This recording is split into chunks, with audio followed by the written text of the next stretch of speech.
আজ মাটন দিয়ে বানাবো খুব সুস্বাদু একটি রেসিপি। এই রেসিপিটা ডিনারের জন্য কিন্তু একদম অ্যাপ্রোপ্রিয়েট।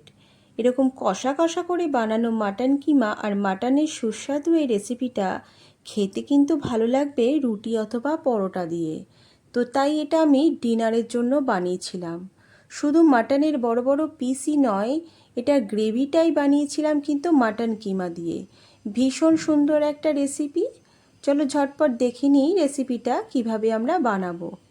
এটা বানানোর জন্য লাগবে একটুখানি আদা, পরিমাণ মতো রসুন, একটা মিডিয়াম সাইজের টমেটো আর দুটো মিডিয়াম সাইজের কুচনো পেঁয়াজ। 200 গ্রাম মতো মাটন কিমা নিয়েছি।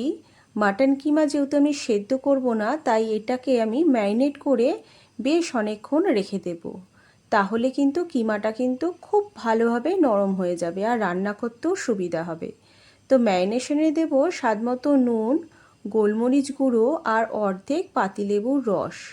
খুব ভালো মতো মাখিয়ে মোটামুটি 8 ঘন্টা থেকে 45 মিনিট রেখে দিতে হবে। যদি 1 ঘন্টা রাখা যায় তাহলে খুব ভালো হয়, তবে সেটা তখন ফ্রিজে রেখে দিতে হবে। রান্না করার আগে ঠিক 10 মিনিট আগে এটা বের করে তবে গিয়ে কিন্তু রান্নাটা করতে হবে। সঙ্গে সঙ্গে বের করে কিন্তু রান্না করবেন না। মিনিমাম 10 মিনিট আগে অবশ্যই এটা বের করে রেখে দেবেন। তো এটা ম্যারিনেট করে আমি সাইডে রেখে দেব। এরপর নিয়ে নিয়েছি 4 থেকে 5 পিস মতো মাটন। মোটামুটি মিডিয়াম সাইজের মাটন নিয়ে নিয়েছি। কুকারে মোটামুটি 80% মতো মাটনটাকে আমি সেদ্ধ করে নেব।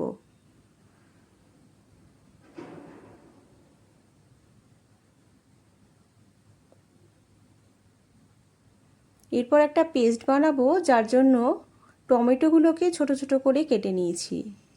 একটা মিক্সার গ্রাইন্ডারের মধ্যে নিয়ে নেব যে আদাটা কেটেছিলাম সেটা, সামান্য রসুন আর টমেটো। খুব সামান্য পরিমাণ জল দিয়ে একটা মিক্সিতে ঘন একটা পেস্ট বানিয়ে নেব। যেহেতু টমেটোটা অ্যাড করেছি সেই জন্য জলের পরিমাণ কিন্তু খুবই অল্প লাগবে, কারণ টমেটোর ভেতরে অনেকটাই জল থাকে। পেস্টটা বানাবো একটু ঘন করে, একদম পাতলা করে বানাবো না।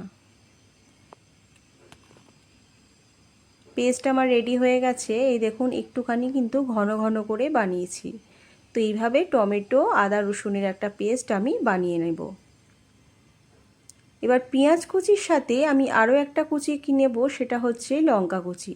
এই কাঁচা লঙ্কাকে ছোট ছোট করে কুচি করে কেটে নিয়ে যদি ফোড়নে দেওয়া যায়, এটা খেতে কিন্তু অসাধারণ লাগবে। একটু ঝাল ঝাল থাকবে। যেহেতু ডিনারের জন্য বানাচ্ছি, রুটি অথবা পরোটার সাথে খাবো, তাই খেতে কিন্তু একটু ঝাল ঝাল রেসিপি ভালো লাগবে। তবে আপনারা যারা পছন্দ করেন না ঝাল খেতে, তাহলে এই লঙ্কাটা দেওয়ার কোনো প্রয়োজন নেই। ওদিকে মাটনটা সেদ্ধ হয়ে গেছে। তারপর আমি মাটনের স্টক আর মাটনটা আলাদা করে রেখে দিয়েছি। স্টকটা কিন্তু পরে কাজে লাগবে। এরপর ডিরেক্ট চলে যাব রান্নাতে।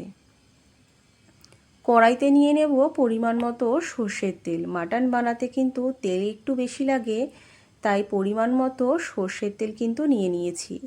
ফোড়নে দেব তেজপাতা, কাঁচা লঙ্কা, শুকনো লঙ্কা আর গোটা গরম মশলা, মানে এলাচ, লবঙ্গ, দারচিনি।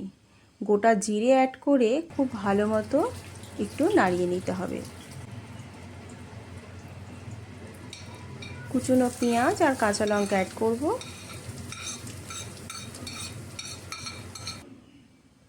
পেঁয়াজে সামান্য একটু নুন দিয়ে পেঁয়াজটা ফ্রাই করলে পেঁয়াজটা খুব তাড়াতাড়ি নরম হয়ে যাবে। একদম লাল লাল করে ভাজবো না, হালকা একটুখানি ভাজা ভাজা হয়ে গেলেই যে পেস্টটা বানিয়েছিলাম সেটা অ্যাড করব।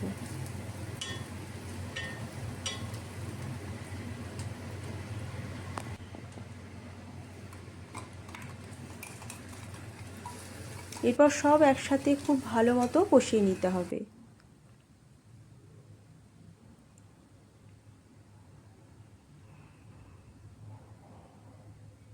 যতক্ষণ না মশলা থেকে তেল ছাড়ছে ততক্ষণ কিন্তু কষিয়ে যেতে হবে। আগে থেকে নুনটা যেহেতু দেওয়া আছে, তাই এই সময় একটুখানি হলুদ অ্যাড করব, দিয়ে আবারও খুব ভালো মতো মশলাটা কিন্তু কষিয়ে দেব। মশলা যত ভালো কষবে রান্নার সেন্ট কিন্তু তত ভালো আসবে আর রান্নার স্বাদও কিন্তু তত বাড়বে। তাই অল্প অল্প করে জল অ্যাড করে মশলাটা খুব ভালো মতো করে কষিয়ে নিতে হবে। এরপর মশলা থেকে যখন তেল ছাড়তে শুরু করবে সেই সময় ম্যারিনেট করা মাটন কিমা এতে অ্যাড করব। এরপর কিমার সাথে মশলাটা খুব ভালো মতো মাখিয়ে নিয়ে মোটামুটি 2 মিনিট মতো লো হিটে ঢেকে দেব। কিমা যেহেতু সেদ্ধ করা নয়, তাহলে কিমা সেদ্ধ করতে কিন্তু সময় লাগবে, তাই সবটাই লো হিটে করব। একটুখানি মশলার মধ্যে দেব কাশ্মীরি লঙ্কার গুঁড়ো আর ধনে গুঁড়ো দিয়ে আবারও খুব ভালো মতো মাখিয়ে দিয়ে এরপর কিন্তু 5 মিনিটের জন্য মশলাটা আমি কষতে দেব, একটুখানি ঢেকে দেব। আর গ্যাসের হিট যেন লো থাকে, তাহলে খুব ভালো মতো সেদ্ধ হবে। এই দেখুন কিমাটা কিন্তু সেদ্ধ হয়ে গেছে এবং মশলাটা কিন্তু খুব ভালো মতো কষে গেছে। এরপর আমি অ্যাড করব যে সেদ্ধ রাখা মাটন করা ছিল সেটা। এরপর সব কিছু একসাথে আবারও খুব ভালো মতো কষিয়ে নিতে হবে। সেই জন্য লো হিটে আবারও 1-2 মিনিটের জন্য মাটনটা আমি ঢেকে দেব। মাটনটা এবার কিন্তু খুব ভালো মতো কষে গেছে আর দারুণ একটা গন্ধ বেরিয়েছে। এবার স্টকটা দিয়ে একটা গ্রেভি বানিয়ে নেব। মশলাটা এত সুন্দর কষেছে আর এত সুন্দর একটা সেন্ট বেরিয়েছে, এটা সেন্টেই যেন মনে হচ্ছে খেতে অসাধারণ লাগবে। গ্রেভিটা হবে কিন্তু একদম কষা কষা করে, তাই স্টকটা দিয়ে আবারও একটুখানি ঢেকে দেব। মাংসটা যখন একদম কষে যাবে তখন আমি এর মধ্যে অ্যাড করব একটুখানি ঘি আর দেব শাহি গরম মশলা। ঘি দেওয়ার জন্য এটার মশলাটার মধ্যে যে আঠা আঠা একটা ভাব আসবে, সেটা কিন্তু স্বাদটাকে দ্বিগুণ করে দেবে। আর এই রেসিপিটা কিন্তু একদম গরম গরম না খেয়ে একটু যদি পরে খান তাহলে কিন্তু টেস্টটা খুব ভালো আসবে, সব জায়গায় মশলা খুব ভালো মতো লেগে থাকবে। তো রেসিপিটা কিন্তু মোটামুটি রেডি হয়ে গেছে। আপনাদের রেসিপিটা কেমন লাগলো আমাকে কিন্তু অবশ্যই জানাবেন কমেন্ট বক্সে। ভালো লাগলে কিন্তু অবশ্যই একটা লাইক আর শেয়ার করে দেবেন। আর আমার চ্যানেল যদি এখনও সাবস্ক্রাইব না করে থাকেন তাহলে কিন্তু চ্যানেলটাকে অবশ্যই সাবস্ক্রাইব করে দেবেন। তাহলে আরও ভালো ভালো ভিডিও আপনারা দেখতে পাবেন এবং অনেক ধরনের রেসিপি আপনারা পেয়ে যাবেন।